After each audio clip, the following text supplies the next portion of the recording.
በስመ አብ ወወልድ ወመንፈስ ቅዱስ አሐዱ አምላክ አሜን። ተመልካቾቻችን ይህ ከኢትዮጵያ ኦርቶዶክስ ተዋሕዶ ቤተክርስቲያን ቴሌቪዥን ስርጭት ተዘጋጅቶ የሚቀርብላችሁ ዕቅበተ እምነት የተሰኘው መርሃ ግብራችን ነው። በዛሬው መርሃ ግብራችን ላይ ከእንግዳችን ጋር በሀገራችን ላይ ስለተነሳ የትንቢት አገልግሎት እንነጋገራለን። እንድትከታተሉን ያክብሮ ግብዣችን ነው።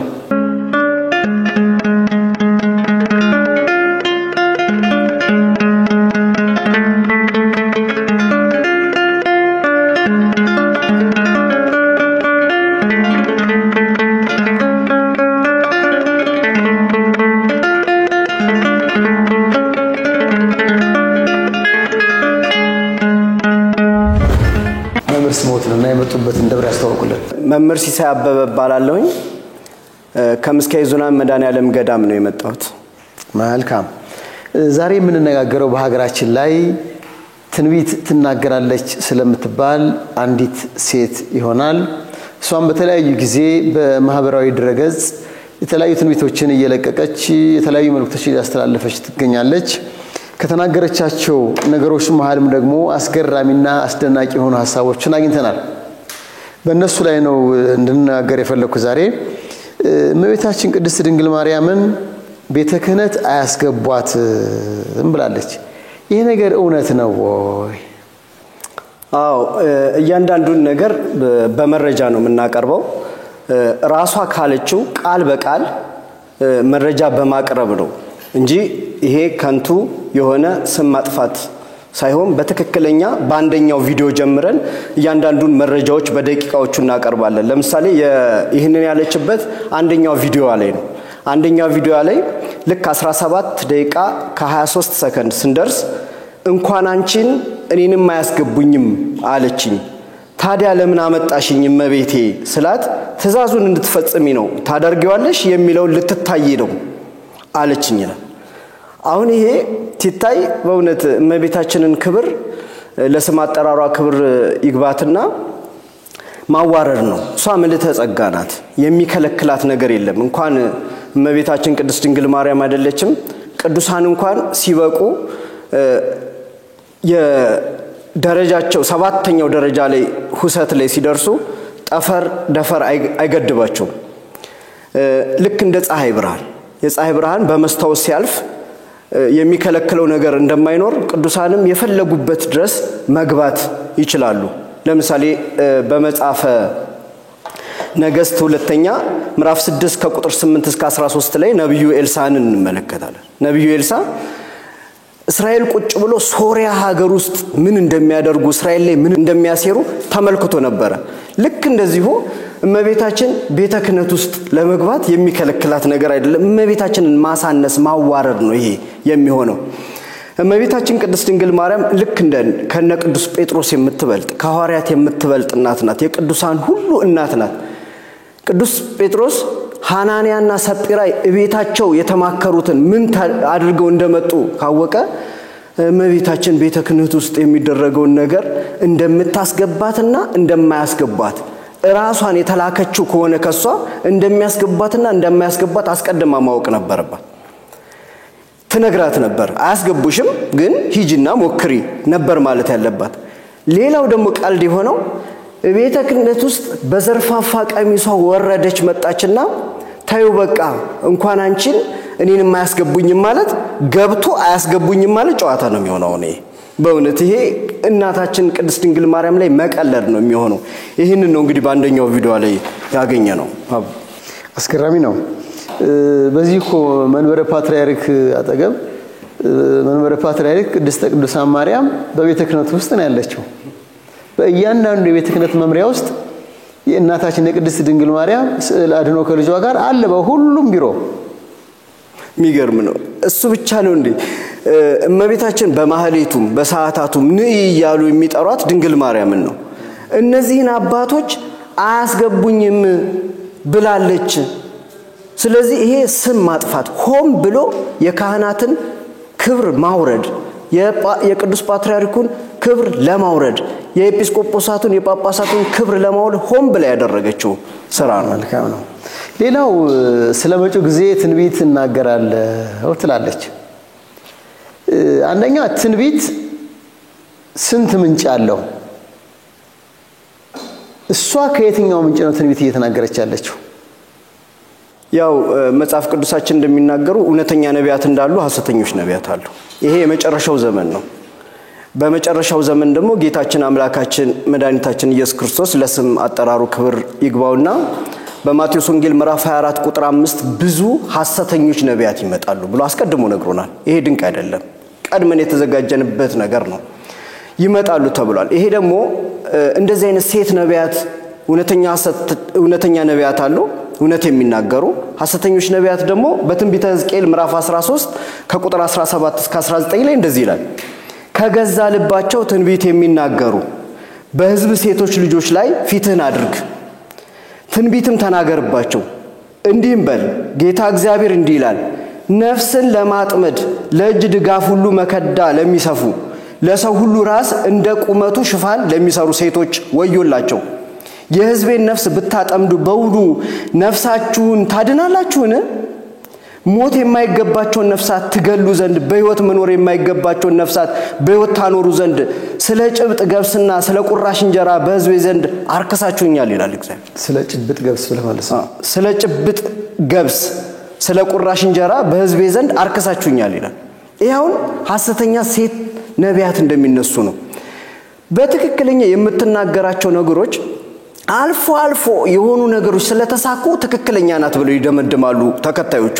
በቃ ትክክለኛ ናት፣ ግን በተጓዳኝ ያልተደረጉት ደግሞ መታየት አለባቸው። ለምሳሌ በቪዲዮ አንደኛ ቪዲዮ ላይ 40 ደቂቃ ከ25 ሰከንድ ላይ ስንደርስ እንዲላል ብላለች። ያው ሁሉንም ወደ እመቤታችን ነው የምታስጠጋው። እመቤታችን ቅድስት ድንግል ማርያም ተገልጣ እስረኞችን ታስፈችልኛለሽ ብላኛለች አለች። ይሄንን ላንብበው ከቪዲዮ ቃል በቃል የቀረስኩት ስለሆነ ሐምሌ 25 ቃሊቲ እሄዳለሁ፣ እመቤታችን ትከተኛለሽ ነው ያለችው። እስረኛ ሁሉ እንዲፈታ ታደርጋለሽ፣ ሄደሽ በሩን ክፈት ትያለሽ። ትንሽ ከሄደሽ በኋላ ደግሞ እንዲህ ትላለች፣ በአራት አውቶቡስ ተጭነን ወደ መናገሻ ማርያም ነው የምንሄደው፣ ዘመዶች በስተግራ ትሆናላችሁ፣ ከእስር ቤቱ በስተግራ መሳሳም አይቻልም ብላ ትንቢት ተናገረች። ይሄ ሆነ ወይ? ይሄ ሆነ ወይ? የተፈጸመውን እንመልከት። ይሄ እንግዲህ በትክክለኛ ጌታችን የሐሰተኛ መንፈስ ዮሐንስ ወንጌል ምዕራፍ 8 ቁጥር 44 ላይ እናንተ ከአባታችሁ ከዲያብሎስ ናችሁ፣ የአባታችሁ ምኞት ልታደርጉ ትወዳላችሁ፣ እርሱ በመጀመሪያ ነፍስ ገዳይ ነበረ፣ እውነትም በእርሱ ስለሌለ በእውነት አልቆመም፣ ሐሰት ሲናገር ከራሱ ይናገራል፣ ሐሰተኛ የሐሰት አባት ነው ይላል። ሐሰት መሆኑን እንዴት አወቅን? ራሷ በ40ኛው ቪዲዮ ሐመሮሃ ብላ በለቀቀችው 1 ሰዓት ከ08 ደቂቃ ላይ እንዲህ ብላለች። እተ ማርያም እስረኛ ይፈታል ሂጂ ቃሊቲ ስትለኝ በቃ እስረኛ ሊፈታ ነው፣ በር ተከፍቶ ሸዋ ብሎ ሊወጣ ነው ብዬ ነበር። ሐምሌ 25 ነው ራሴ ቃሊቲ ማረሚያ ቤት እንድገባ ተነገረኝ። እንዴ መብርሃን ወላዲተ አምላክ እንዴት አለች። ምን እንዴት አለው? ገባች። ህዝቡ ግር ብሎ መጣ። ፖሊስ ይዞ ራሷን አስገባት። ስለዚህ እንኳን ልታስፈታ መናገሻ ማርያም ሊሄዱ 4 አውቶቡስ ሊዘጋጅ አይደለም፣ ራሷ ታስራ በኋላ በዋስ ነው የወጣችው። ይሄ ሐሰተኛነቱን ያመለክታል። ሌላ አስቀድሞ መረጃዎች በመሰብሰብ ደግሞ የመናገር ትንቢት ነው። ለምሳሌ አንድ ሰው አንድ መስሪያ ቤት ቢሰራና ያስ መስሪያ ቤት ውስጥ ያለው ባለስልጣን ከኢትዮጵያ ሊለቅ ነው ቢባል ያስ እዛ መስሪያ ቤት የሚሰራው ሰው የሷ አባል ከሆነ ቀድሞ ይነግራታል፣ ሰምቷል መረጃውን። ስለዚህ እንግዲህ ስም መጥቀስ በፍጹም የሚገባ አይደለም ግን ራሷ ያወጀችው ነገር ስለሆነ ቃሉን አቀርበዋለሁ ልክ አንደኛ ቪዲዮ ላይ 48 ከ38 ደቂቃ ላይ በሳምንት ውስጥ አገሬን ለቀህ ውጣልኝ ወደ ሳውዲ አረቢያ የሚባለው ነው ወደ ሳውዲ ግባልኝ ንብረቴን አንዲት የኢትዮጵያን ንብረት እንዳትነካ ነክተ ብትወጣ ጥርስህን አስተፋሃለሁ ብለሃለች እመቤቴ ጥርስህን አስተፋሃለሁ ብለሃለች እመቤቴ ይሄን እንግዲህ ስም መጥቀስ ስለማያስፈልግ ነው ይሄንን ያለችው የኢትዮጵያ ውስጥ በሀብት የሚታወቅ ባለሀብት ብዙ ድርጅቶችን የከፈተ ወደ ኢትዮጵያ እንደሚወጣ አስቀድሞ እሷም ሳትናገር እኔ ማቃለሁ እኔ አውቄ ወደ ውጭ እንደሚወጣ አስቀድሜ ነው ያውቃለሁ ስለዚህ እኔ ቀጥታ ሄጄ በቴሌቪዥን ወደ ከኢትዮጵያ ሊወጣ ነው ብዬ ብናገር እና ቢፈጸም ትክክለኛ ነብይ ነኝ ማለት ነው ይሄ መረጃ ነው በመረጃ እንደምትናገር ሳታስበው አምልጧታል ራሷ በ41ኛው ቪዲዮ ላይ ሙ 2 ተብሎ በተለቀቀው ቪዲዮ 1 ሰዓት ከ08 ላይ አዲስ አበባ ውስጥ ያለ እያንዳንዱ ባለሀብት ያንን ሀብት እንዴት እንዳገኘው አጣሪ ኮሚቴ ይኖረኛል ማለት ነው እንግዲህ ያው በስጋ መረጃ ደግሞ ያስፈልጋል መሰለኝ አይደል ያንን ሀብት አጣሪ ኮሚቴ 100% እንዳለኝ ልንገራችሁ ማለት ነው ብላለች ስለዚህ እያንዳንዱ የምትናገራቸው ነገሮች አጣሪ ኮሚቴው ነው ማለት ነው በአጣሪ ኮሚቴዎች ተናገራለች አጣሪ ኮሚቴዎች አስቀድመው ይነግሯታል አስቀድማ ዩቲዩብ ላይ ትቀድምና ቪዲዮን ትለቃለች ከዛ ተፈጸመ እሷ ነብይት ናት ወይም የእግዚአብሔር ሰው ናት ወይም ታቃለች እመቤቴ ታነጋግራታለች ተብሎ ህዝቡ ይከተላታል ይሄ መረጃ እንጂ ትንቢት አይደለም ትንቢት አስቀድሞ እግዚአብሔር ይናገራል ምንም ነገር ሳይፈጸም ምንም ነገር ሳይሆን አስቀድሞ ይነገራል ከዛም በኋላ ሲፈጸም በተግባር ይታወቃል ከ5500 ዘመን በኋላ መጥቻ ድናሃለሁ አለው ቀጠሮ ተሰጥቷል በቀጠሮ አምላካችን መጥቷል እንዲህ አይነት ነቢያት ከኖ ድንግል ጸንሳለች ወንድ ልጅም ተወልዳለች ስሙንም አማኑኤል ብላ ተጠራዋለች ይሄ ከማን እንደሚወለድ በትክክለኛ ተጠቆሟል ዝም ብሎ አድበስብሶ ስለተናገረ ትንቢት ነው ማለት አይቻልም ይሄ የሰዎችንም ስም ማጉደፍ ነው ትክክለኛ ያሉን ነገሮችን ተናገራለች ለምሳሌ ግሸን ማርያም እንዳንሄድ ሆም ብላ መስከረም ላይ ማንንም ሰው በዚህ በመስከረምና አካባቢው ማንንም ሰው ከቤቱ እንዳይወጣ ጉዞ ወይም እንደዚህ ተሰብስባችሁ ወጣቶች እንዳትታዩ ውጪ እንዳትመገቡ ከቤታችሁ ውጪ እንዲደረግባችኋል እንዲሆንባችኋል አለች አሁን ብዙ ሰዎች እየደወሉ እንደዚህ የሚል ነገር ትንቢት ተነገረ ግሸን አንሂድ እንዴ ንቅር እንዴ የምን ትንቢት አይ ወደ ምንም ነገር ተሰብስባችሁ እንዳትሄዱ የሚል ትንቢት ሰምተናል ካንዲት ከዚች ሰትዮ አንሂድ ሞኝ ናችሁ ሆይ ማንንም ሰው ዝም ብሎ ስለተናገረ ነው ሄዱ በሰላም መጡ ምንም አልሆኑ ጎንደር እሷ ባለችበት ጊዜ ሰልፍ ተደርጎ ነበር ትሞታላችሁ ጥፍራችሁ እንዲሆናል ሆዳችሁ ይታመማል ያለችው ምንም ነገር የለም ግሸን እንደሄዱ የተደረጉ ሰዎች የሄዱ ይቀሩ አሉ እንግዲህ እንደዚህ አይነት ነው መንፈሳዊ ቦታ እንዳይሄዱ ተሰብስበው እንዳይሄዱ ሌላ ከተነበቻቸው ነገሮች 2010 ላይ ሳይገባ ውጪ ሀገር ያላችሁ ወደ ኢትዮጵያ ግቡ ሌላው ሀገር ጠቅላላ እሳት ነው የሚሆነው ወደ ሀገራችሁ የገባችሁ አንደኛ የዜግነት መታወቂያ ይሰጣችኋል ይሄ ትንቢት ከተነገረ ሁለተኛ የገባችሁ የሁለተኛ የዜግነት ማዕረግ ይሰጣችኋል ሶስተኛ የገባችሁ ደግሞ በቃ እያለች እንዲህ ዜግነት እንደመስጠት መብት እንዳላት አይነት ታደርጋለች ውጪ ያሉ ሰዎች እየደወሉ ጭንቅ ፈጥሮባቸው እንዴት ይሻለናል እንግባ ጥለንምጣ በስንት መከራ እዚህ መተን እየሰራን ቤተሰቦቻችን እንዳንደጉም ምን ይሻለናል ብለው ብዙ ሰዎች ተጨንቀው ነበር ሁለት ያለችው ቀን አለፈ 2010 ጳጉሜ ምንም አልሆንም ከዛም በኋላ የገቡ ሰዎች አሉ የምንም ዜግነት የሚባል ነገር የለም ዜግነት የመስጠት መብት የላትም ሰው በመወለድ ዜግነት ያገኛል እንጂ እሷ ስለተናገረች የሚደረግ አይደለም እንዲህ ሐሰተኛ ትንቢቶች ተናገራለች ስትዩ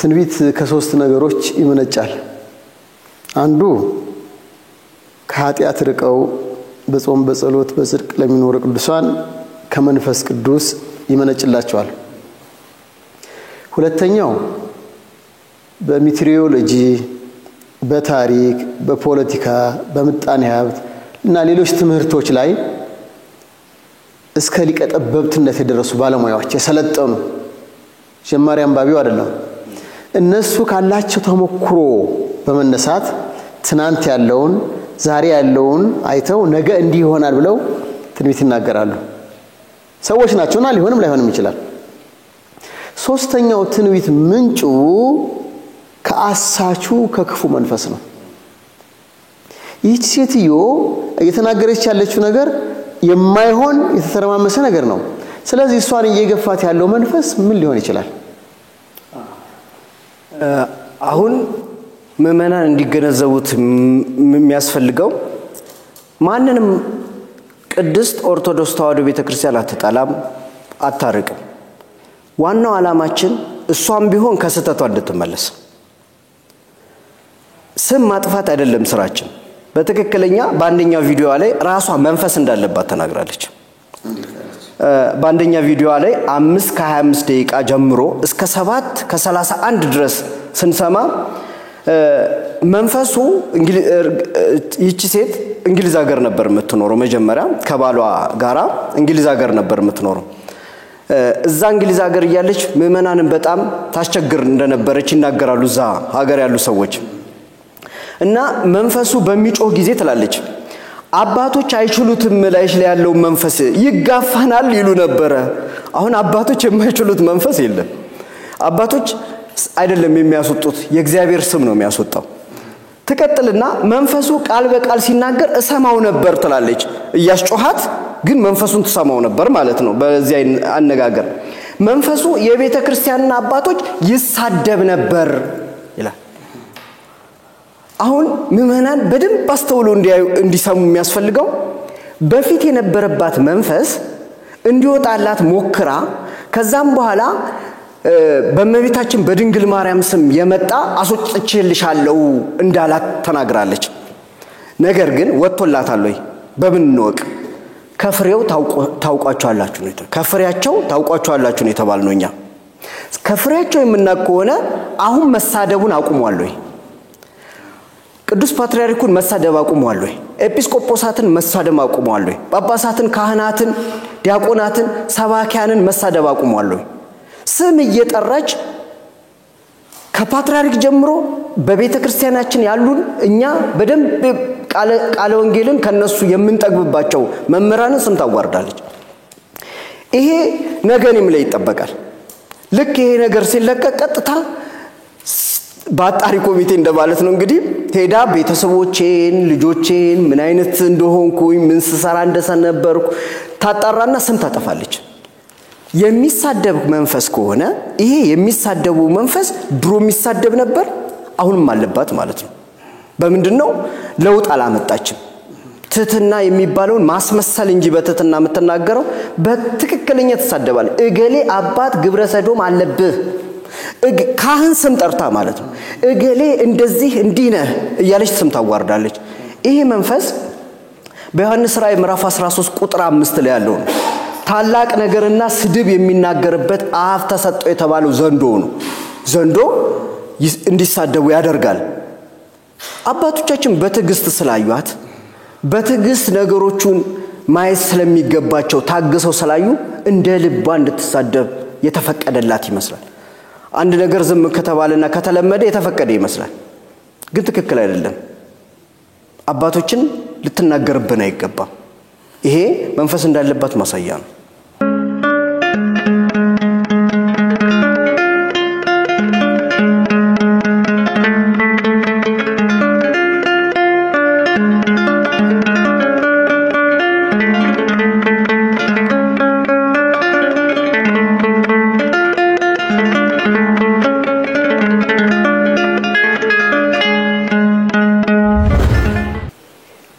ነገር ነው አሁን ከርሶ መልስ ላይ የሰማነው። የድፍረት ስድብን ከአንደበቷ ታወጣለች ነው። አንድ ሰው እኮ የንስሐ ህይወት የጽድቅ የቅድስና ህይወት ሲኖረው አንደበቱ እንዳይረክስ ስድብን ከአፉ አያወጣም። የይሁዳ መልእክት ቁጥር 9 እና 10 ላይ ምን ይላል? የመላእክት አለቃ ቅዱስ ሚካኤል ግን ከዲያብሎስ ጋር በተከራከረ ጊዜ ስለ ሙሴ ሥጋ ሲነጋገር ጌታ ይገሥጽህ አለው እንጂ የስድብን ፍርድ ሊናገረው አልደፈረም። የመላእክት አለቃ ሚካኤል ግን ከዲያብሎስ ጋር በተከራከረ ጊዜ ስለ ሙሴ ሥጋ ሲነጋገር ጌታ ይገሥጽህ አለው እንጂ የስድብን ፍርድ ሊናገር አልደፈረም። እነዚህ ግን የሚያውቁትን ሁሉ ይሳደባሉ፣ አይምሮም እንደሌላቸው እንስሶች በፍጥረታቸው በሚያውቁት ሁሉ በእርሱ ይጠፋሉ። መሳደብ ራሱ የርኩሰት ምልክት እንጂ የቅድስና ምልክት አይደለም። ሌላው ምንድነው ደግሞ የዓለም አብያተ ክርስቲያናት የኢትዮጵያ ኦርቶዶክስ ተዋሕዶ ቤተክርስቲያንን ከሚያደንቁበት አንዱ ነገር ቀኖናና ትውፊትን ከዶግማ ጋር አጣምራ ያለምንም ተፋልሶ እስከዚህ ዘመን መዝለቋ ነው።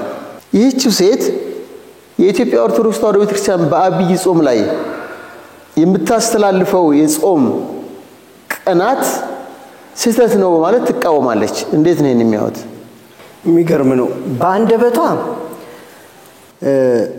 የታላቂቷን የቅድስት ቤተክርስቲያናችንን ስርዓትን አክብሬ አስከብሬ ልሙት ትላለች በአንደበቷ። ራሷ ደግሞ በተግባር ትሽራለች። የትኛውን የቤተክርስቲያን ስርዓት ነው የምታስከብረው? የምታከብር ከሆነ ሙሉ በሙሉ እንጂ አንዱን ጥሎ አንድ ሌላውን አንጠልጥሎ አይደለም ማክበር።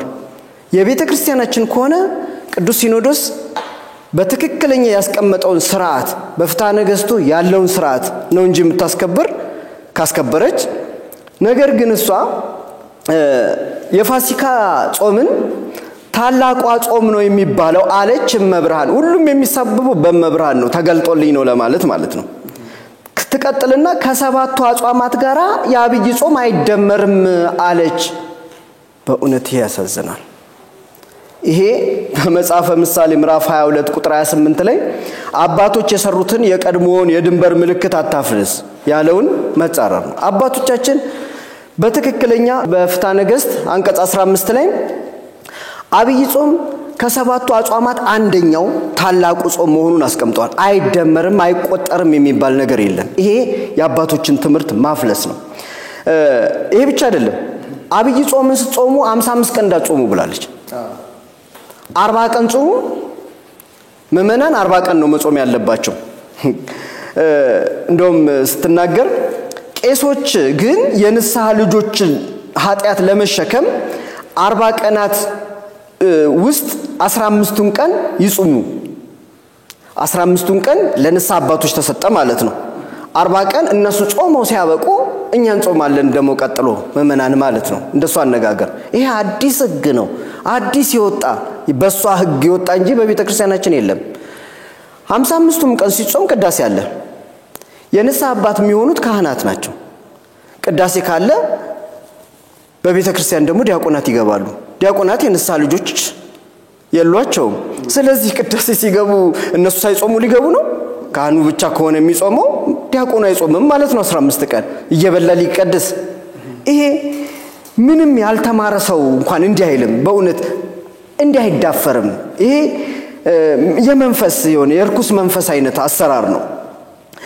በቤተክርስቲያናችን የቤተክርስቲያን ታሪክ መጽሐፋችን የትንሣኤ በዓል በቤተክርስቲያናችን ከሌሎች በዓላት ሁሉ በጣም የደመቀ አኳኋን ይከበራል። መንፈሳዊም ተመስጦ አለበት። ከ54 ቀን የጾም ጉዞ በኋላ የምትመጣ ስለሆነች ትንሣኤን ሁሉም ይናፍቃታል ይላል። ስለዚህ 54 ቀን ጾመን በ55ኛው ቀን ፋሲካን የምናከብርበት በዓላችን እንጂ 40 ቀን ጾመን የሚል ይሄ ወይም ከፕሮቴስታንት ወገን ከሆነች ግልጽ ብላ ነው መቀመጥ ያለባት እንጂ በቤተክርስቲያናችን በ40 ጾም ውስጥ ያሉት ቅዳሜና እሁድ 15 ይሆናሉ። እነዚህን 15 ቀናት እኛ እንጾምም 3 ሰዓት ድረስ ቅዳሴ ቆይተን ነው ከዛም በኋላ ተምንለው እና እነዚህ ከኋላ በህማማት ከፊት ደግሞ ዘወረደ ብለን አንድ ሳምንት እንጾማለን። እንጨምረን የምንጾማቸው ጾሞችን ለማፍረስ ሥርዓተ ቤተክርስቲያን ለመጋፋት ነው። ይሄ ሆዳቸው አምላካቸው የሆኑ ሰዎች መመሪያ ነው። ጾም ቀንስ በቤተክርስቲያን እንደውም ለጾም አድሉ ነው የተባለው እንጂ ጾም ቀንሱ የሚለን ማንም ሰው ሊመጣ አይገባም። በፊልጵስዩስ መልእክቱ ምዕራፍ 3 ቁጥር 19 ላይ ቅዱስ ጳውሎስ መጨረሻቸው ጥፋት ነው፣ ሆዳቸው አምላካቸው ነው፣ ክብራቸው በነውራቸው ነው፣ ሐሳባቸው ምድራዊ ነው ይላል። እነዚህ የምድራውያን ሰዎች ናቸው። በምድር ላይ ነግሻለሁ፣ ንግስት ነኝ፣ ስለዚህ እኔ አዛለሁ።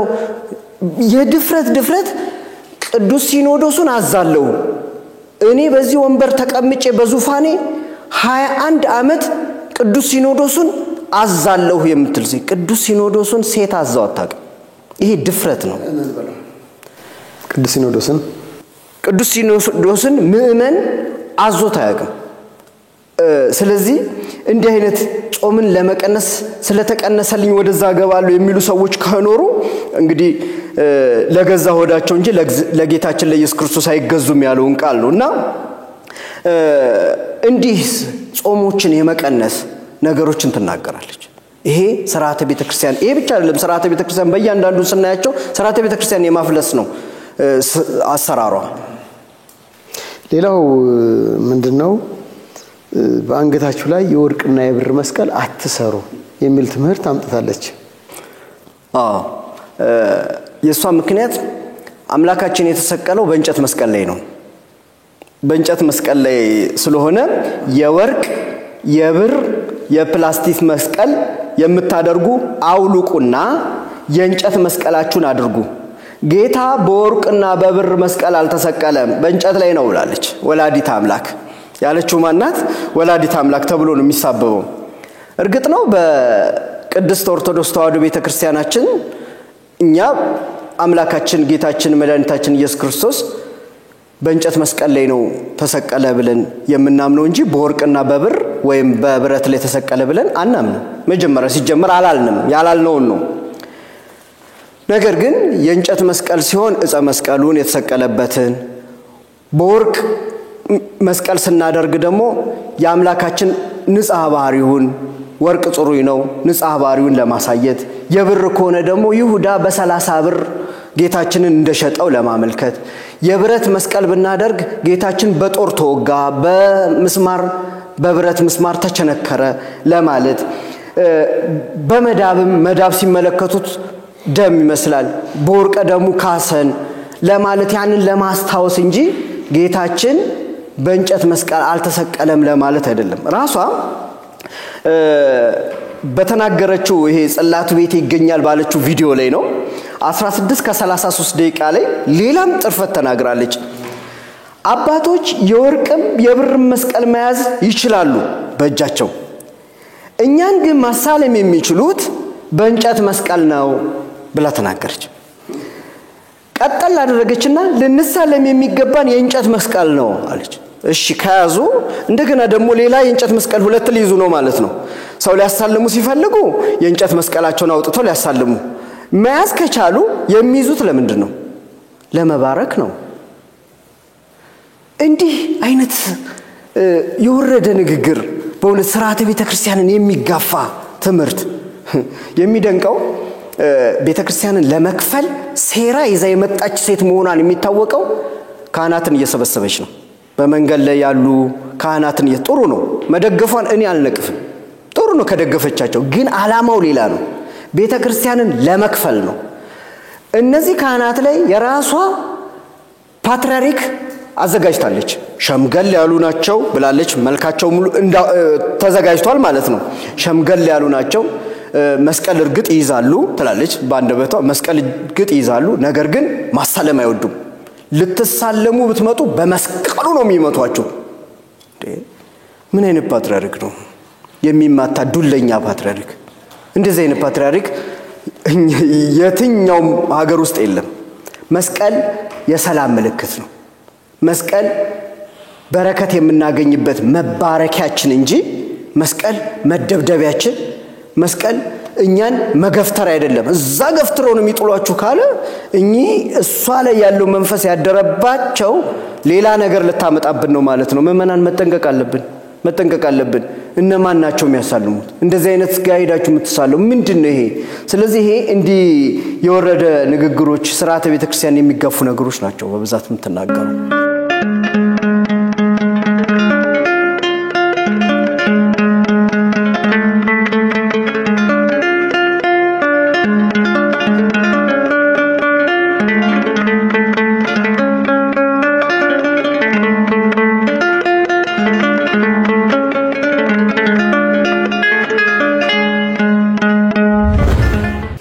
ሌላ ግቢዋ ውስጥ ስርዓት አምልኮ የሚመስል ነገር እንደሚፈጸም ሰማን ቤተክርስቲያን ሰርታለች ደሞም አንድ ቦታ ጸበል አፍልቅ ያለው ያለች ነበር እነዚህ ሁለት ጥያቄዎች እስኪ አንድ ላይ ንገሩን ያው ጽላቱ የሚገኝበት 33 ጸበል ፈልቋል የሚል ቪዲዮ ተለቋል እዛ በ13 ደቂቃ ከ09 ላይ ቤቴ መስቀለ ክርስቶስ ቤተክርስቲያን ጽላት ባለበት ቦታ ከመስቀል አደባባይ የሚበልጥ የሚከበርበት ይሆናል ትልቅ ቦታ ነው የሚሆነው ብላ ተናግራለች ስለዚህ ቤቷን ቤተክርስቲያን ብላ ነው የምትጠራው ማለት ቤተክርስቲያን ልታደርገው ነው ወደፊት መስቀለ ክርስቶስ የሚባል ቤተክርስቲያን ልትሰራ ፈልጋለች ማለት ነው እሷ እንደምትናገረው በብዙ ቦታ ጽላት አለ ቤቴ ነው የምትለው መኖሪያ ቤቷ አጣናታራን አልፎ አሸዋ ሜዳ የሚባል ወይም ፊሊዶሮ የሚባል አካባቢ ነው እዛ ቤቱ እሷ እንግሊዝ ሀገር ያለች የባሏ እናት ቤት መኖሪያ ቤት ነበር አሁን በክስ ላይ ነው ያሉት ፍርድ ቤት ተካሰዋል እናትየውን አስወጥታቸዋለች ከቤት የባሏን እናት ባሏም ያው እንግዲህ ልዑል ተብሎ ኢትዮጵያ ላይ ለመንገስ የመጣ ነው ነፍሱን ይማር በመኪና አደጋ ሞቷል ስለዚህ እሷ ንግስት እሱ ልዑል ሆኖ ኢትዮጵያ ላይ ፈልገው ነበር የአራት ልጆች እናት ናት ሴትየዋ የባሏን እናት ከቤት አስወጥታለች ምክንያት ያደረገችው ቤቴ ውስጥ ጽላት ስላለ ከቤት ውጡ ተብሏል ወጥተዋል እኚ ሴትዮ መነኩሴ ናቸው ቆራቢ ናቸው መነኩሴ መሆናቸው እርግጠኛ አይደለሁም ግን ቆራቢ ሴት ናቸው ከቤት ግን እንደተባረሩ ሰምተናል አሁን በክስ ደረጃ ላይ ነው ያሉት ጽላት አለበት ቤት ውስጥ ነው የሚለው ንግግሮቿ ሁሉ ጽላት አለ ቤቴ ብላ ከግቢዋ ውጪ በር ጀምሮ ጫማ ታስወልቃለች ወደ ቤቷ ሳሎን ይሰገዳል ኪዳን ይደረስበታል ብላለች ከዚህ ቤት ህግ ይወጣል ብላለች ለኦርቶዶክስ ተዋህዶ አማኞች ጠቅላላ ህግ የሚወጣው ከዚህ ቤት ነው በቃ ሲኖዶስ ሆነ ማለት ነው ቤቷ ቅዱስ ሲኖዶስ ልታደርገው ነው እሷም ቤት እንዲህ ያለች ትናገራለች ምእመናን ግን እውነት ስርዓተ ቤተክርስቲያን ልታስከብር የመጣች ከሆነ ፍትሐ ነገሥት ምን ይላል አንቀጽ 4 ላይ ኤጲስቆጶስ ባርኮ ያልመሰረተው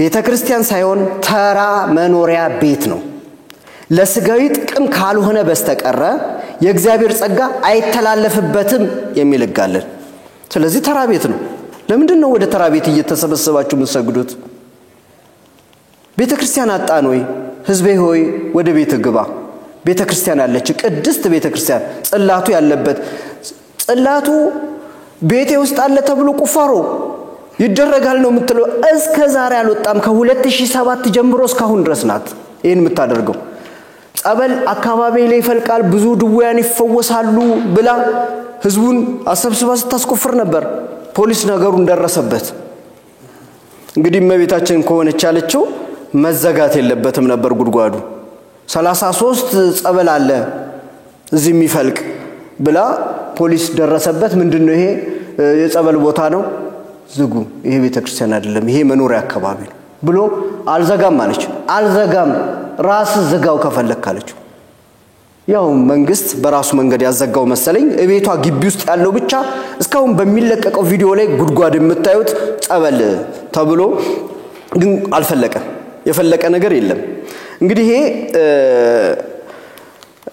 የታላቋን ቅድስት ቤተክርስቲያናችን ሎጎ አለ ብዙ ምእመናን ሳያውቁ እውነት የኦርቶዶክስ ተዋህዶን ህግና ስርዓት ሊያስከብር የመጣ ወገን መስሏቸው ሳያውቁ ብዙ ምእመናን በመኪናዎቻቸው ብዙ የታክሲ ሹፌሮች ላይ ተለጥፎ ከኋላ የምናየው የታላቋ ቅድስት ቤተክርስቲያናችን ሕግና ሥርዓት አክብረን እናስከብር የሚል ሎጎ በክብ ቅርጽ አይታችሁ ከሆነ እሱ የኦርቶዶክስ ተዋህዶ ቤተክርስቲያን አይደለም። ስማችን የለም። ልብ በሉ እንደገና ልድገመው። የታላቋ ቅድስት የትኛዋ ቅድስት ቤተክርስቲያናችን ይላል እንጂ የኦርቶዶክስ ተዋህዶ የሚል ስም የለውም። ስም ከሌለው የኛ አይደለም። እንክሰስ ብንል የታለ ኦርቶዶክስ ተዋህዶ ልንባል ነው። የራሷን ቅድስት ማለት አችልም ልትባል ነው።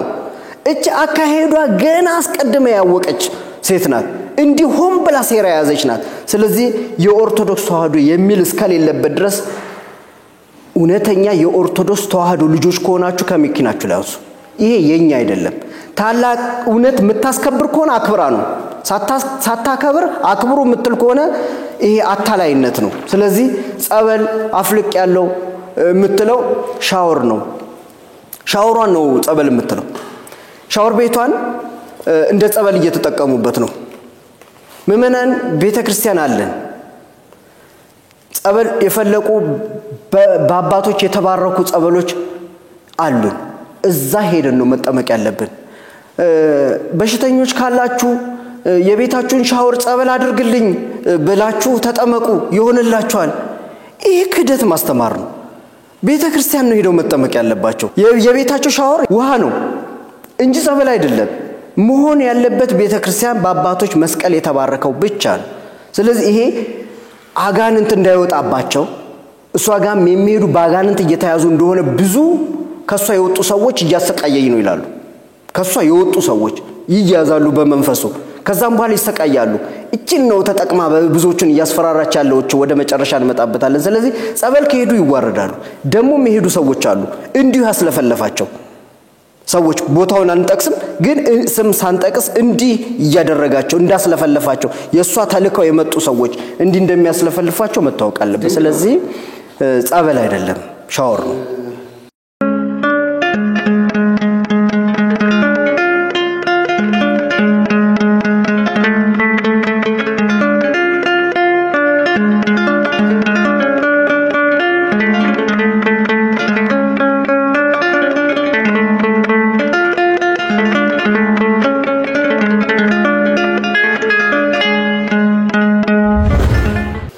አንዳንድ ጊዜ እኮ በውስጣቸው የተሰወረ ዓላማ ይዙና ሰዎች እምነታቸው ሌላ ነው ያቃሉ።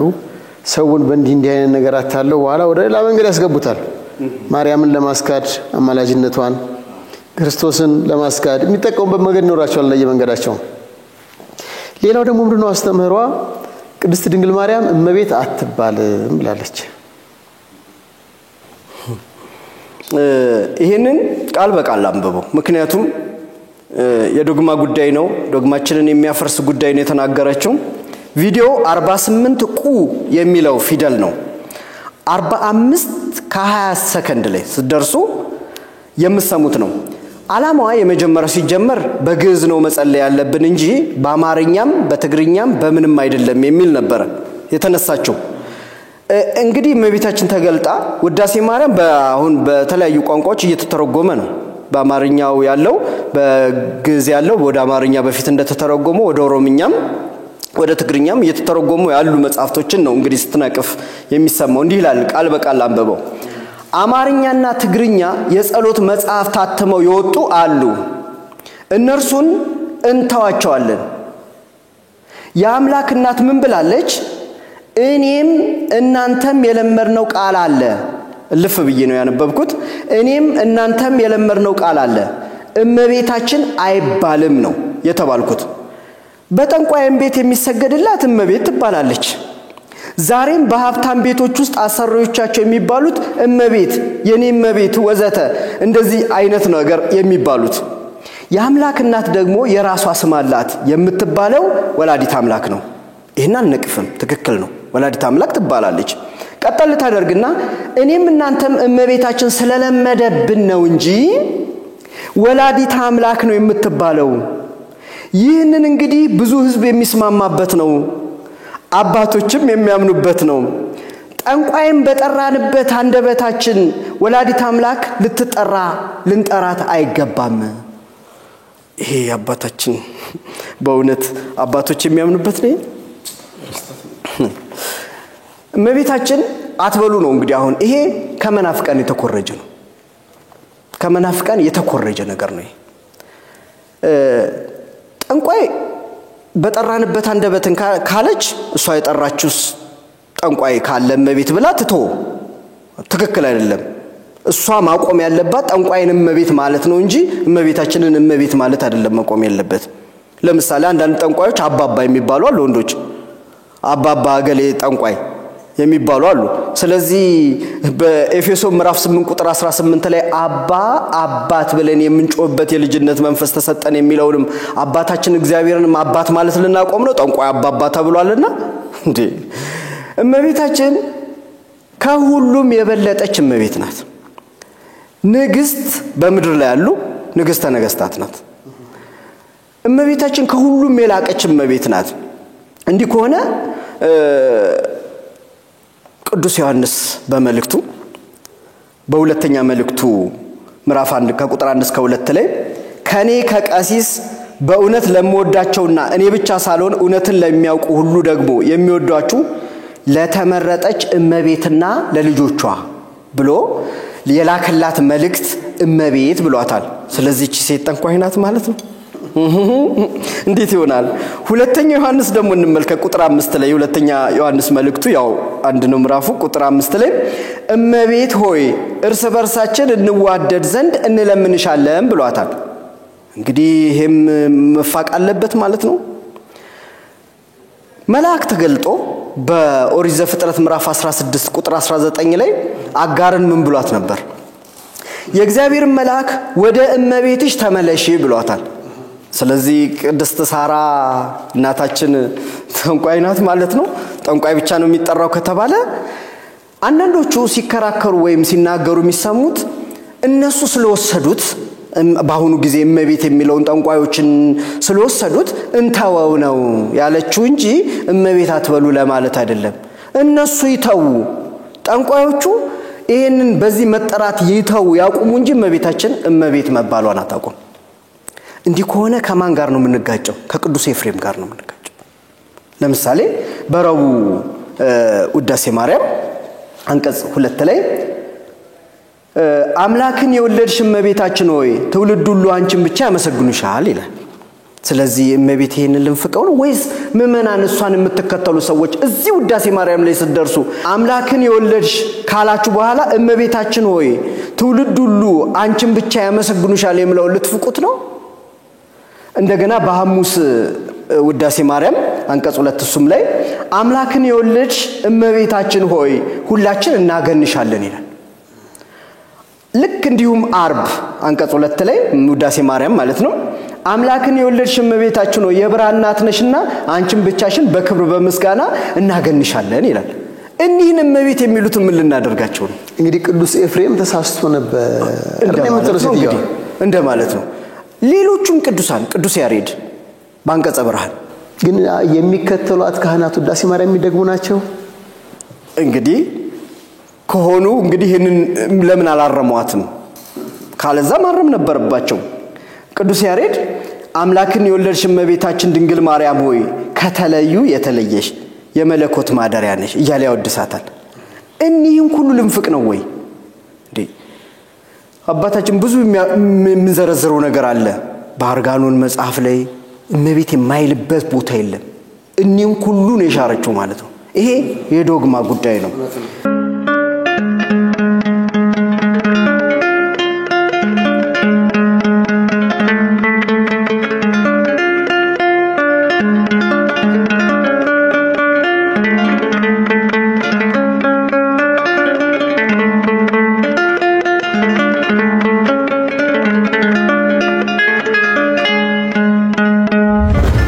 በቤተክርስቲያን ውስጥ ሙዳየ ምጽዋት እንዳይቀመጥ አውጃለች። ይሄንስ እንዴት ያዩታል? የሚገርም ነው። ይሄንን እንግዲህ ቤተክርስቲያን ሰራለሁ ቤቴ ቤተክርስቲያን ይሆናል ብላ ስላሰበች እንዲህ ቃል በቃል አንብበው ይቺ መስቀለ ክርስቶስ ቤተክርስቲያን ስትቆም ለብዙ ቤተክርስቲያን ምሳሌ ትሆናለች ብላ የጀመረችው ነው። ማስጠንቀቂያ ከበፊት ጀምሮ ነው የተሰጠኝ። ሙዳየ ምጽዋት እንዳታስቀምጭብኝ ብላለች። አልፈልግም ብር ብላለች። ለሌሎች ቤተክርስቲያን ምሳሌ እንዲሆን በቤተክርስቲያኔ ሙዳዬ ምጽዋት እንዳይቀመጥ ብር አልፈልግም ብላለች ወላዲት አምላክ። ያው ቤተክርስቲያንን ለመናድ የመጣ መልእክት ነው። ሆም ብላ ራሷ እኮ ብር ትቀበላለች። ከሷ የወጡ ከአባልነት የወጡ ሰዎች ከኔ ጋር የተደዋወሉ ዩሮ ይልኩላታል ትቀበላለች፣ ዶላር ይልኩላታል ትቀበላለች። ነገር ግን ቤተክርስቲያን ግን ሙዳይ ምጽዋት አይኖር ብላለች ወላዲት አምላክ መባሉ ነው። ደግሞ እመቤታችን ቅድስት ድንግል ማርያም ይህንን አትልም። ምክንያቱም በሉቃስ ወንጌል ላይ ያለ ቃል አለ። ልጇ ክብር ይግባውና ሉቃስ ምዕራፍ 21 ከቁጥር 1 እስከ 4 ላይ አይኑንም አነሳና መባቸውን በመዝገብ የሚጥሉ ባለጠጎችን አየ። አንዲት ድሃ መበለት 2 ሳንቲም በዚያ ስትጥላየና እውነት እላችኋለሁ ይህች ድሃ መበለት ከሁሉ አብልጣ ጣለች። እነዚህ ሁሉ ከትርፋቸው ወደ እግዚአብሔር መዝገብ ጥለዋልና ይህች ግን ከጉድለቷ የነበራትን ትዳሯን ሁሉ ጣለች አለ። እመቤታችን ቅድስተ ቅዱሳን ድንግል ማርያም ልጇ ሙዳይ ምጽዋት ውስጥ የሚያስገቡትን ሰዎች እያደነቀ እሷ በዚህ ዘመን ተገልጣ ደግሞ እስቲ ይታሰብ በዚህ ዘመን ተገልጣ ሙዳይ ምጽዋት አያስፈልግኝም አትልም። ይሄ መጽሐፍ ቅዱስን በደንብ ጠንቅቃ የምታውቅ እናታችን ይሄንን አትልም። ሕግ አለ። ሕጉ በሁለተኛ ነገሥት ምዕራፍ 12 ከቁጥር 5 እስከ 10 ላይ እንዲህ ይላል። ወደ እግዚአብሔር ቤት የሚገባውን የተቀደሰውን ገንዘብ ሁሉ ስለ ነፍስም ዋጋ የሚቀርበውን ገንዘብ በልባቸውን ፈቃድ ወደ እግዚአብሔር ቤት የሚያመጡን ገንዘብ ሁሉ ሳጥን ወስዶ መክደኛውን ነደለው። በመሰዊያው ማጠገብ ወደ እግዚአብሔር ቤት በሚገቡበት መግቢያ በስተቀኝ አኖረው። ደጁን የሚጠብቁ ካህናት ወደ እግዚአብሔር ቤት የሚመጣውን ገንዘብ ሁሉ ያኖሩበት ነበር ይላል። ሳጥን በቤተ መቅደሱ በስተቀኝ ማስቀመጥ መጽሐፍ ቅዱሳዊ ነው። መጽሐፍ ቅዱስን የምትጻረር ሴት ናት የመጣችው ማለት ነው በዚህ ዘመን። ስለዚህ ልትመለስ ያስፈልጋል። እቺ ሴት በእውነት በንስሐ ልትመለስ ያስፈልጋል። ነቅታ ወደ ኦርቶዶክስ ተዋሕዶ ቤተክርስቲያን አባቶቿን ይቅር ብላ ንስሐ ገብታ ቀኑና ተቀበላ ልትመለስ የሚገባት ነው። በአንደኛ ቆሮንቶስ ምዕራፍ 16 ቁጥር 1 ላይ ለቅዱሳን ገንዘብ ስለማዋጣት ለገላትያ አብያተ ክርስቲያናት እንደደነገኩ እናንተ ደግሞ እንዲሁ አድርጉ ይላል። ስለዚህ የተደነገገ ድንጋጌን እሷ መታ በዚህ ዘመን ምትሽር ከሆነ ሥርዓተ ቤተክርስቲያንን አክብሬ ላስከብር ሳይሆን ሽሬ ላስሽር ነው የሚሆንባት። ቤተክርስቲያንን የማፍረስ ዓላማ ነው ያላት። ሌላው ደግሞ ምንድነው ስዕል አድኖ ላይ እመቤታችን ምስለ ፍቁር ወልዳ የሚለው ስዕል ላይ ጌታችን አምላካችን መድኃኒታችን ኢየሱስ ክርስቶስ አክሊል አድርጎ የተሳለው ስዕል ስህተት ነው ትላለች። ምንድነው ይሄን ያለችው በቪዲዮ 40 ሐመሮሃ ላይ 29 ደቂቃ ላይ ስደርስ ነው። እመቤታችንም ጌታችንም አክሊል አድርጎ የተሳለው ያ ስህተት ነው ብላለች። ይሄ እንግዲህ በቤተክርስቲያናችን የትርጓሜ መምህራን አሉ። በሁለት ተረጉምታ አክሊል አድርጎ ካልሆነ አክሊል ለሌሎች ያቀዳጃል ሲሉ እችን ሰምታለች። እንግዲህ እችን ሰምታለች፣ ጨርፍታ ነው የሰማችው፣ ሙሉን ግን አልሰማችም። አክሊል ቢያደርግ ደግሞ ንጉስነቱን የሚለውን ትተዋለች። ይሄን ትታ ያንን ያዘችና እመቤታችን አለች። ሁሉንም እመቤታችን አለች ነው በቃ። ስተትም የሷን ስተት አለማወቋም በእመቤታችን ማሳበቧ ነው ስተት ይሆነው። ትልቁ ስተት ራሷ ቢሆን አይቺ ስላላወቀች ነው ይባላል። አሁን እዚህ የሃይማኖት ጉዳይ ስለሆነ ቅበተ እምነት ላይ እንድንቀርብ ያስፈልገው የሃይማኖት ጉዳይ ሆነ። ጌታችን አክሊል ስለማድረጉ ሰባ ሰገል የተወለደው የአይሁድ ንጉስ ወዴት ነው ብለው በማቴዎስ ወንጌል ምዕራፍ 2 ቁጥር 2 ላይ መጥቷል። ንጉስነቱን ያመለክታል አክሊል ማድረጉ። ሁሉ መንበረ ታቦት የእመቤታችን ምስለ ፍቁር ወልዳ ነው ያለው። ይሄንን አክሊሉን ልታስወግድ ፈልጋለች ማለት ነው። ይሄ አንደኛ ጢሞቴዎስ ምዕራፍ 6 ቁጥር 15 ላይ ብፁዕና ብቻውን የሆነ ገዢ የነገስታት ንጉስና የጌቶች ጌታ ያሳያል የሚል ቃል አለ። ጌታችን አክሊል ስለማድረጉ በዮሐንስ ራእይ ምዕራፍ 14 ቁጥር 14 ላይ አየው እነሆ ነጭ ደመና በደመናውም ላይ የሰው ልጅ የሚመስል ተቀምጧል። በራሱም ላይ የወርቅ አክሊል በእጁም ስለታም ማጭድ ነበረው ይላል። ስለዚህ አክሊል ደፍቷል ጌታችን በዙፋኑ ላይ ተቀምጦ ስለዚህ ይሄ የቤተ ክርስቲያናችንን ትምህርትን የሚያፋልስ ትምህርት ነው የምታስተምረው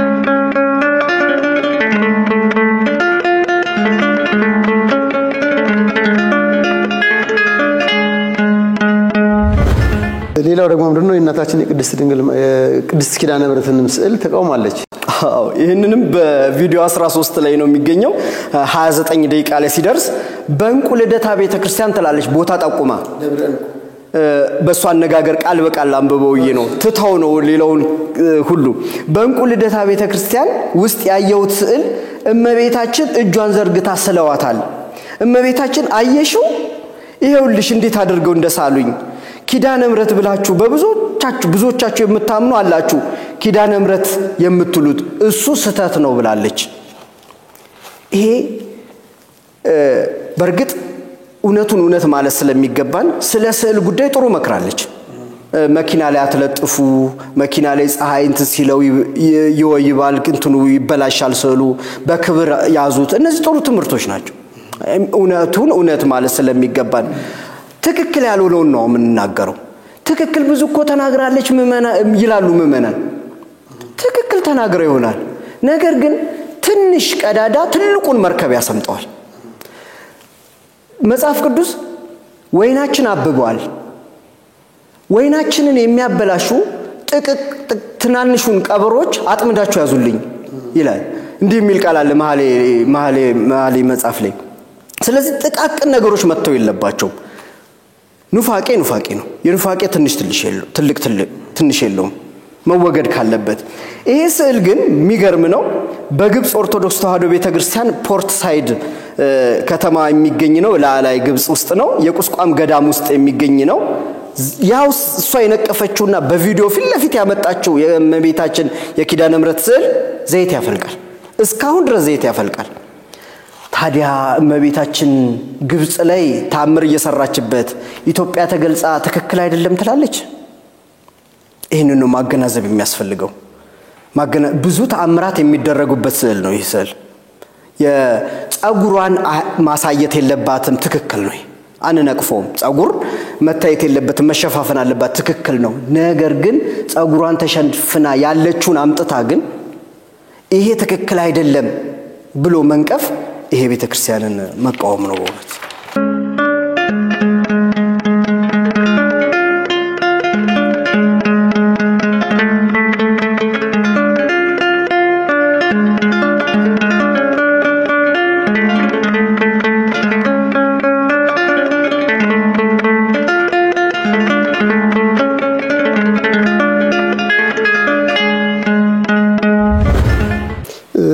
ሌላው ደግሞ ምንድነው ያነሳችው ነገር ጳጉሜ 7 ነች ብላ እመቤታችን ነግራኛለች ብላለች ይሄ ቪዲዮ 5 ላይ ነው የሚገኘው ከ26 ደቂቃ እስከ 32 ሰከንድ ላይ ሲደርስ እመቤታችን 7 ሻማ አብሪ ብላኛለች ጳጉሜ 5ም 6ም ሆነ አታውቅም ሁሉ ጊዜ 7 ናት የተባልኩት አንዳንድ አባቶችን ስጠይቅ አለች በራሷ እንግዲህ በ600 ዓመት 7 ነው ይላሉ ብዬ እንደገና እመቤታችንን ስጠይቃት በፍጹም በየአመቱ 7 ናት ተቋርጣ አታውቅም ብላኛለች በእውነት ይሄ የተማረ ሰው ራሱ ያስቀዋል ምንም የማያውቅ ሰው እንኳን ይሄንን አይልም ለማለት ጳጉሜ 7 ሆና በቤተክርስቲያናችን በየአመቱ አትከበር በአማራ ቲቪ የቀረበ መቄት ወረዳ ላይ ዳግማዊ ላሊበላ የሚባል ውቅር አብያተ ክርስቲያን ከተፈለፈሉ አዲስ የሰሩ ከተባሉት አንድ አባት ከዛ ገዳም ተባረዋል መረጃ አፈላልጌ ሲሰማ እሷ በኦርቶዶክስ ተዋሕዶ ቤተክርስቲያን አጽዋማት አትጾም እኛ ስንጾም እሷ ትበላለች ስለዚህ ተከታዮቿ እንደዛ ይሆኑ ነው አሁን በዚህ ምክንያት እሳቸው እዛ ሲበሉ ተገኝተው እንደተባረሩ ነው የሰማሁት መረጃው ምክንያቱም እዛ አባቶች ገዳማውያን ይጾማሉ እሳቸው ይበላሉ ምንድነው ሲባል በተከክለኛው ጿጿም እስከ ዛሬ ድረስ አልጾምንም መጾም ያለበት በዚህ ነው ይያሉ በሷ እየተከተሉ ከቤተክርስቲያን ምእመናንን ያሳጣች ነው አሁን እኛ አባት ሰባት የተባለው ሊያስተባብሉላት ሞከሩ እንጂ አልተሳካላቸውም ምክንያቱም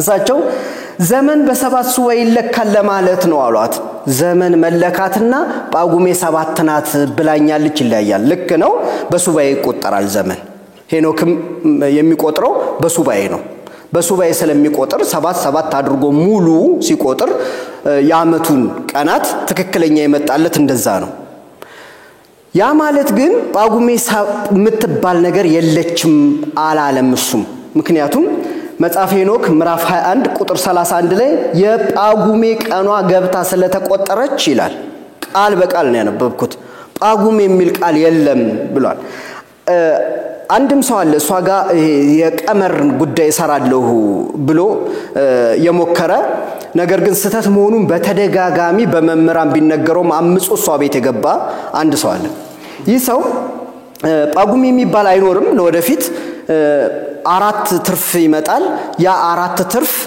የወቅቶች የሶስት ወሮች ማካፈያ መለያ ነው ጳጉሜ ከዚህ በኋላ ጳጉሜ ብለው አይጠራም ብሎ ተናግሮ መባቻ ብሎታል መካፈያው አሁን እንግዲህ 30 ቀን ቆጥረን ቀጥሎ ያለችውን ልክ 3 ወር ሲሞላ 31ኛዋን መባቻ ትባላለች ብሎ ነግሯታል እሷም ይሄንኑ ቃል በቃል ተናግራለች ቃል በቃል መባቻ ስለነበረ ብላ ተናግራለች ትላንትና ቅዳሜ መባቻ ነበረ ዛሬ መጋቢት 1 ቀን ሆነ ማለት ነው ይሄ እኔ ፈለሰፍኩት እንዳልሆነ የታወቀ ነው ከጥንት ከጧት የነበረ ነው ብሎ ቪዲዮ 41ኛ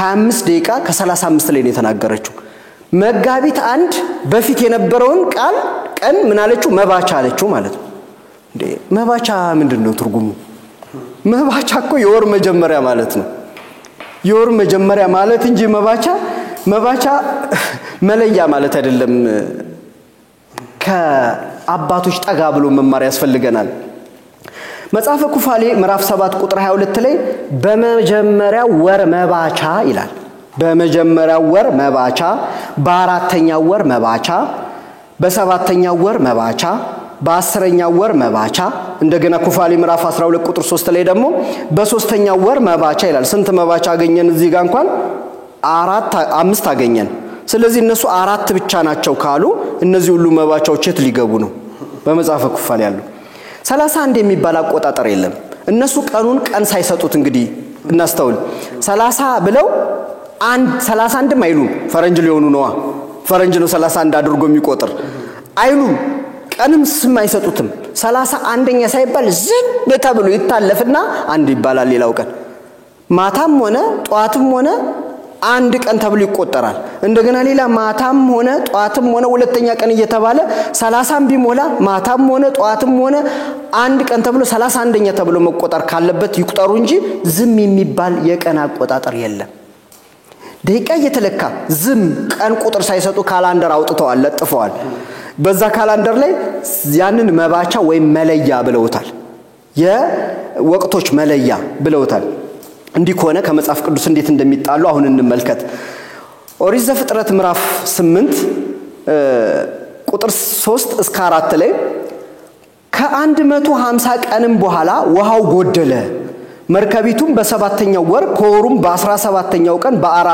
በአራራት ተራሮች ራስ ላይ ተቀመጠች ይላል ውሃው 150 ቀን የዘነበው ዘፍጥረት ምዕራፍ 7 ቁጥር 24 ላይ ያለው ነው 150 ቀን ከዘነበ እነሱ በየሶስት ወሩ 30 ሆነ 31ኛ ካሉ የዘነበው 5 ወር ነው ብሏል 5 ወር ከሆነ 30 ጊዜ 5 150 ነው የሚመጣው እዛሽ መካከል ያለችው ቀን እንዴት 150 ይሞላላቸዋል 150 ይሞላማ አምስተኛው ቀን ላይ እንዴት ብሎ ይሞላላቸዋል መለያ ዝም ተብሎ የሚቆጠር ነገር የለም እነዛ ትርፎች ተወስደው ነው ጳጉሜን ተብሎ ለብቻ የተከፈሉት ስለዚህ ይሄንን በዝርዝር መረዳት የሚፈልጉ ከሆነ መጋቤ ሐዲስ ሮዳስ አንድሮሜዳ የተባለ መጽሐፍ አውጥቷል እሱን ገጽ 408 እስከ 412 በስፋት ስለ ጳጉሜ ተንትኗል። እዛ ላይ ማየት ይቻላል እንጂ ዝም ብሎ ተብሎ የሚታለፍ ነገር የለም። ሌላ 7 የሚባል ቀን የለም። እሷም ተሳስታ መሆኗን አፍራበት ዝም ብላለች። ነገር ግን እሷ ጋር የተጠጉ ካህን መሪጌታንን የሚሉ ሰዎች ሊያስተባብሉላት ሊሸፋፍኑላት ይሞክራሉ። አይሸፈንም። ስተቱ ስተት ነው።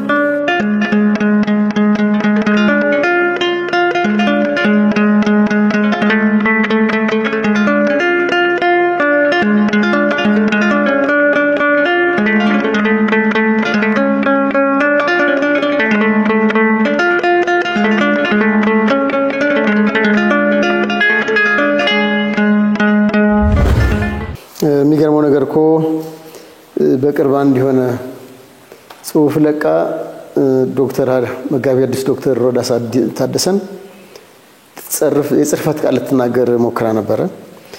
ስለ እመቤታችን አሁን ከእሱና ከእሷ በላይ ክብር የሰጠው ማን ነው ለቤተክርስቲያን? ለእመቤታችን። ስለ ዘመን አቆጣጠር የአባቶችን ጽሁፍ አገላብጦ አይቶ አንብቦ የመጣው እሱ ነው ወይንስ እሷ ነች? በጣም የምታሳዝን ነች። ሌላው ምንድነው? ቅዱሳን መላእክት ከሰው ጋር ተጋብተው ተዋልደዋል ትላለች። መምህር ዘበነ ለማ መልስ ሰጥተው ነበር ስለሷ ጉዳይ። እሳቸው ለማዋረድ ሆም ብላ ይሄ ዶክተር የሚለው ማዕረግህ በዓለማዊ የሚኖሩ እነዚህ የወደቁ መላእክቶች ከሰው ዘንድ ተዋልደው የሰጡት የማዕረግ ስም ነው። ስለዚህ ሰው ዶክተር መባል የለበትም። የእውነት ዶክተር ማለት በአማርኛ ሲተረጎም ሐኪም ማለት ነው። ስለዚህ ሐኪሞች ምን ማለት ነው? እነዚህን ሐኪሞች ምን እንላቸው ነው? እነዚህ ጠቢባንን ምን ልንላቸው ነው? እመቤታችን እንዳለችው አለች ከሰማይ ወደ ምድር ተልከው ከሰው ልጆች ጋር መላእክቶች ማለት ነው ከሰው ልጆች ጋር ተዋልደው በዚህ የቀሩ ጥበባቸውን በልጆቻቸው የሰወሩበት አንዱ እግዚአብሔርን የሚዋጉበት የእግዚአብሔር ጥበብ ሊነጥቁ የሚፈልጉ እነዚህ መላእክት ከሰው ዘንድ ተዋልደው ነው። ሉሲ ሰይጣን ናት፣ ከወደቁ መላእክት አንዷ ናት አለች። በእውነት ይሄ እንደው የሚዳሰስ ነገር አሁን ሉሲ አጥንት ነው። ሉሲ ሰው ናት፣ ዝንጀሮ ናት፣ እሱን አይመለከተንም። ያው እዚህ ውስጥ አንገባም። በዝርዝር የሚመለከተው ይመለከተዋል። ነገር ግን መላእክት የመላእክት እድገቷን ያልጨረሰች መላእክት ልጅ ናት። በእውነት የሉቃስ ወንጌል ምዕራፍ 24 ቁጥር 39 ላይ መንፈስ ስጋና አጥንት የለውም ይላል።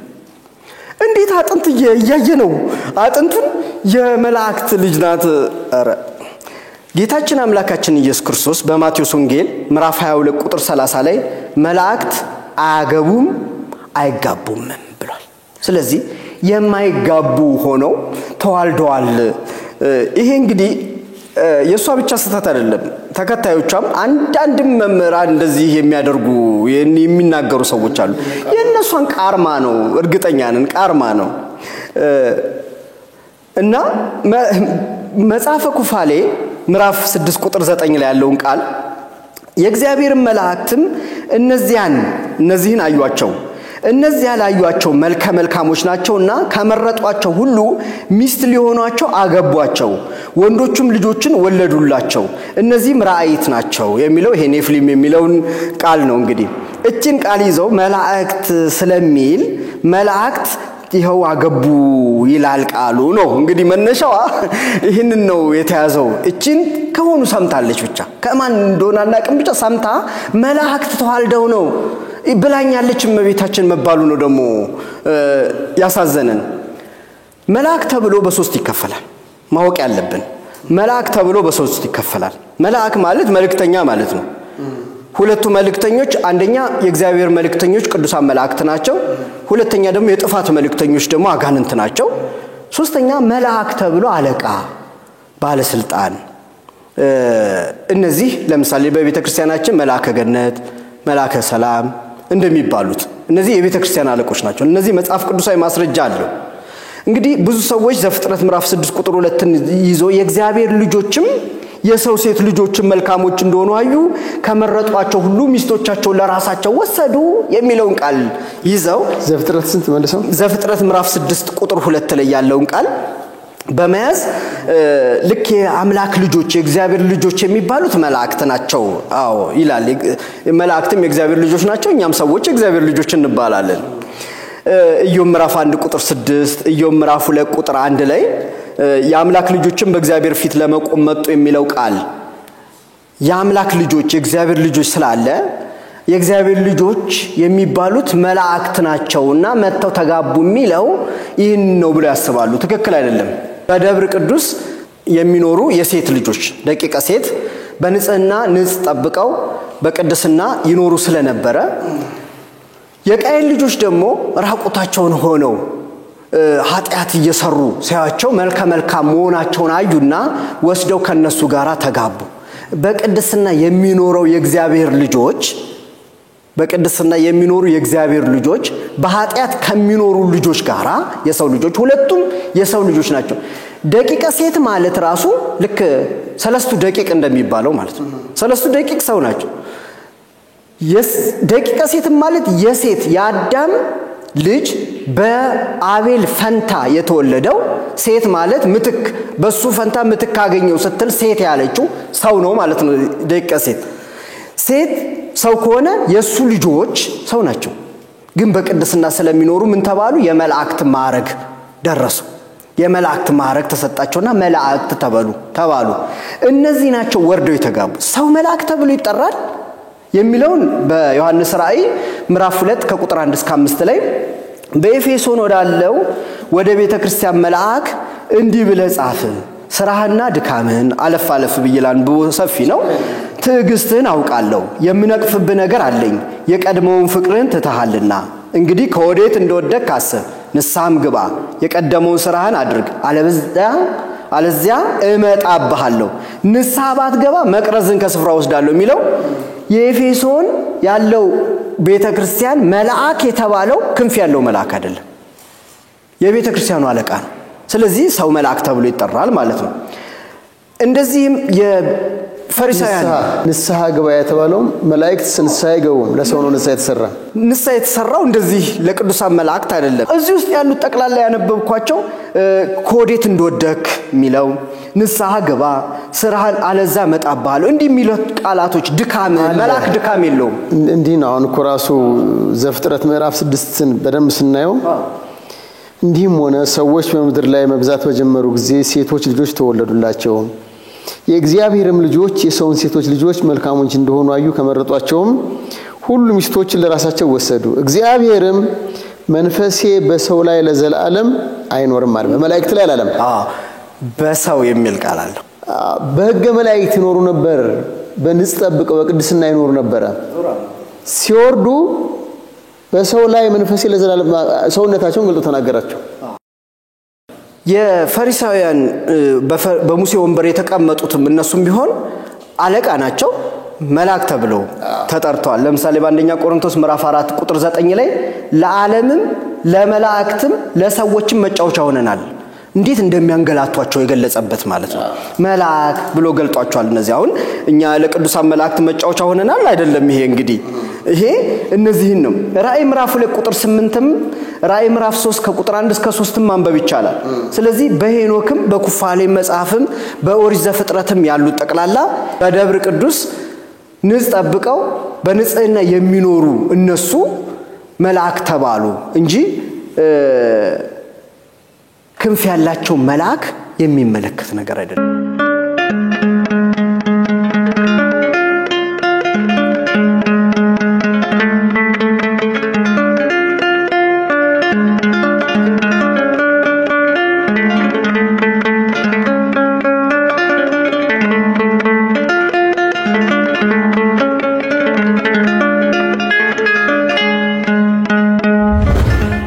እንዳነሱትኮ በማቴዎስ ወንጌል ምዕራፍ 22 ቁጥር 30 በማርቆስ ወንጌል ምዕራፍ 12 ቁጥር 25 በሉቃስ ወንጌል ምዕራፍ 20 ቁጥር 35 ላይ በሰማይ እንደ መላእክት ይሆናሉ እንጂ አያገቡም አይጋቡም ማለት መላእክት መጋባት የለባቸው በዚህ ላይ ብዙም እንደከመበት ነገር አለም ሌላ መጨረሻው ጥያቄያችን የሚሆነው ምንድነው ለካህን ንስሐ አትግቡ አትናዘዙ ላለች ይሄንስ እንዴት ያውታል? ይሄንን እንግዲህ ግብረ ሰዶማውያንን መከርኩ ባለችው ነው ትክክለኛ ነው መመከር አለባቸው ጥሩ ነው ምክሩም መቃወሙም ይሄንን አንነቅፍም ግብረ ሰዶማውያንን አጥብቃ ኦርቶዶክስ ተዋሕዶ ቤተክርስቲያን በቅዱስ ሲኖዶስ ደረጃ በደንብ ያወገዘችው ጉዳይ ነው በብፁዕ ቅዱስ አቡነ ጳውሎስ ዘመን ተወግዟል የተወገዘ ነገር ነው እሷ በ36 ከ58 ደቂቃ ላይ ስትደርሱ የተናገረችውን ቃል በቃል አነበዋለሁ ለአባቶች እንዴት አድርገን ነው ንስሐችንን እናገር ብላችሁ ላላችሁት ለጠየቃችሁት ነው ንስሐውን ተንበርክካችሁ ቀጥታ መናገር ትችላላችሁ ሳታውቀው ቀርታ አይደለምማ እመቤታችን ሆኖ ነው ወደ ካህን መናዘዝ የለም አዎ ንስሐውን ተንበርክካችሁ ቀጥታ መናገር ትችላላችሁ እሷ ሳታውቀው ቀርታ አይደለም ግን አውራት ስዕሏ ፊት ቆማችሁ ይህን አድርገናል ይህን ሰርተናል ይሆናል ይህን አድርገናል እንዳልኳችሁ ፈጣሪ ሳያውቀው ቀርቶ አይደለም ግን ስታወሩት ይወጣላችኋል ይሄ ለአባቶች እንዴት አድርገን ንስሐችንን እናገር ብላችሁ ላላችሁት ስላለ ጸሎት አይደለም ንስሐችንን ያለችው በዚህ ምክንያት ንስሐን ልክ ሌሎቹ ለካህናት ተናዘዙ እንደሚሉት መናፍቃን እሷም በትክክለኛ መንፈቅና ቀስ በቀስ እመቤታችን አትበሉ እንዳለችው ይሄንንም አትናዘዙ ይሄ መጽሐፍ ቅዱስን መጻረር ነው በኦሪት ዘፍጥረት ምዕራፍ 5 ቁጥር 5 ላይ ከነዚህ ነገሮች አንዱ በደለኛ ቢሆን የሰራውን ኃጢያት ይናዘዛል ካህኑም ስለ ኃጢያቱ ያስተሰርይለታል ካህን ፊት ሄደን ነው መናገር ያለብን ለምን አምላካችን ስልጣነ ክህነት ሰጥቷል በማቴዎስ ወንጌል ምዕራፍ 16 ቁጥር 19 ላይ በምድር ያሰራችሁት በሰማይ ይታሰር በምድር የፈታችሁት በሰማይ ተፈታ ይሆናል ብሎ ስልጣነ ክህነት የሰጣቸው ዮሐንስ ወንጌል ምዕራፍ 20 ቁጥር 23 ላይ ኃጢያታቸውን ይቅር ያላችሁላቸው ይቀርላቸዋል ያያዛችሁባቸው ተይዟባቸዋል ብሎ ስልጣነ ክህነት የሰጣቸው ፊት ለፊት ሄዶ መናገር ጥቅም አለው ኑዛዜ ስለሚያስፈልግ ነው አምላካችን ያዘዘው ሂድ ራስህን ለካህን አሳይ የማቴዎስ ወንጌል ላይ የተናገረው መጽሐፈ ምሳሌ ምዕራፍ 28 ቁጥር 13 ላይ ኃጢያቱን የሚሰውር አይለማም የሚናዘዝባትና የሚተዋት ምህረትን ያገኛል ተብሎ ነው የሚናዘዛት ማለት የሚናገር መጥቶ ከማን ነው የሚሰውረው እንዴ እሷኮ ሳታውቀው ቀርታ አይደለም አለች እዚህ ግን ኃጢያቱን የሚሰውር ከእግዚአብሔር የሚሰውር ነገር የለም ከካህኑ ግን መሰወር ይችላል ስለዚህ እንኳን ምእመናን አይደለም ካህናቱ እንኳን ለካህን ይናዘዛሉ የራሳቸውን ንስሐባታላችሁ ለምን በያዕቆብ መልእክት ምዕራፍ 5 ቁጥር 16 ላይ እርስ በርሳችሁ በኃጢያታችሁ ተናዘዙ ብሎ ተናግሯል ካህኑ ለካህኑ መናዘዝ ስላለበት ስለዚህ ካህን ፊት ሄዳችሁ ንስሐ አትግቡ የምትል ይሄ ትክክለኛ ምንፍቅና ነው መመለስ አለባት በንስሐ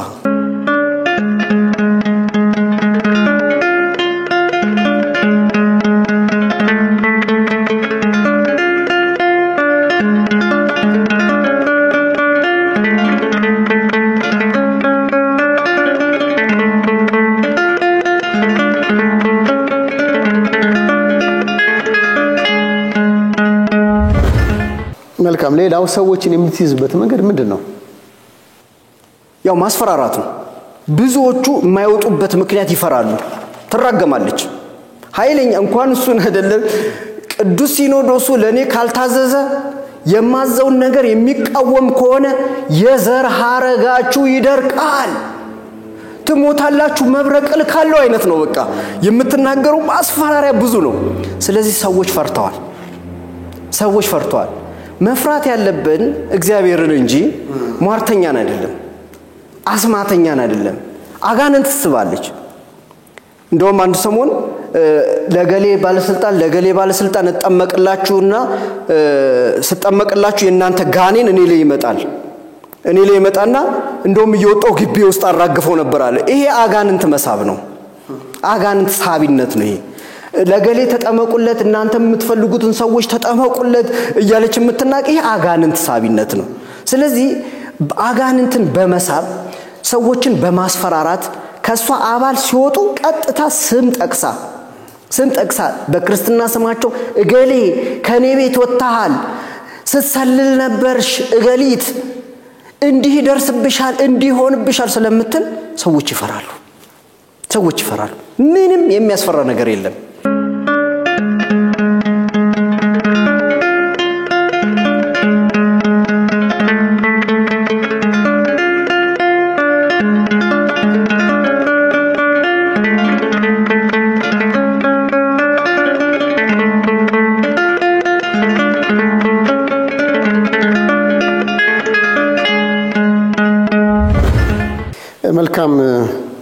እንግዳችን በአድማጭ በተመልካች ስም በእጅጉ እናመሰግናለን። ተመልካቾቻችን እንግዲህ በከተማችን ላይ የኢትዮጵያ ኦርቶዶክስ ተዋሕዶ ቤተክርስቲያንን መሰረታዊ አስተምህሮና ቀኖና በሚቃወም መልኩ ሰዎችን በዚህ መልኩ የምትመራው ሴት ማን እንደሆነች ከእንግዳችን መስማት ችለናል። ጾምን መቃወሟ፣ ቅዱሳን ስዕላትን መቃወሟ፣ እናታችን ቅድስት ድንግል ማርያምን እመቤት አትባልም ማለቷ፣ ከመጽሐፍ አስተምህሮ ዘሎ በመውጣት ቅዱሳን መላእክትን አግብተዋል ማለት፣ ለካህንሳ አትግቡ በማለት ምስጢርን በማፋለሷ ዓላማዋና ፍሬዋም እንደሆነ በግልጽ ያስታውቃል። የዕለቱን መርሃ ግብራችን እዚህ ላይ ስናጠናቀቅ ቀሪዎቹን እንድትከታተሉን በአክብሮት በመጋበዝ ነው።